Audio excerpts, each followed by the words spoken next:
When I was a young man, there was an old man living next door to us called who was Kenneth McDonald.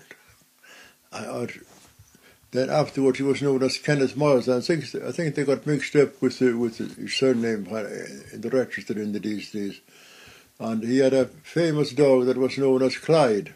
That dog would do anything, collect sheep, collect cattle, and if you asked him to go for a certain heifer shot, he would go and take them in. So this was in Bord, when Bord was a small farm, and it was owned by Dr. Mackenzie in these days. There was nobody living in Bord till 1900. That's when it was broken up for crofts. Anyway, so this Kenneth Morrison went to Glasgow with sheep. He had to walk the sheep, or either go round with the boat, Loch Mary, and then they went on the Berneray Castle, and they went from island to island, I'm sure, putting stuff in and taking stuff off, till he arrived in Glasgow. Then he had to drive the sheep up to the market, whatever it was. Then after he sold the sheep and all that, he went to a hotel and had a few drams and food, I'm sure. Then when he came out, there was no sign of the dog. The dog had gone, or somebody had put him out of the hotel or something. So he was very downhearted about this. What could he do in a place like Glasgow? You couldn't find a dog.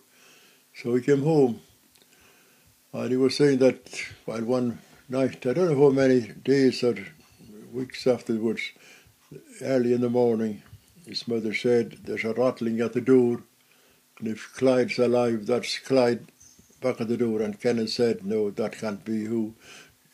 In these days, it was not easy for a person to come from Glasgow, never mind a dog. So he went to the door and opened it, and there was Clyde. Then they found out afterwards that he came down to the Berneray Castle, and he went aboard, and the crew were trying to chase him off the boat. Then the skipper said, "Just leave him." And they left him there. And when he came to all these islands, Canna, Rum, Muck, and all these, perhaps Skye too, he would go up on deck and look out, and then he would go down below or lie down or something, till he came to Loch Mary. When he arrived at Loch Mary, he jumped out and ran all the way down to what's known as the Loch Barn. And there was a chap there with a boat, Norman McCarthy was known. In Gaelic, he was known as Trammet Soja, because his father was a regular army man. And so the dog jumped into the boat and came home, and that's how it happened. And he was a very famous man.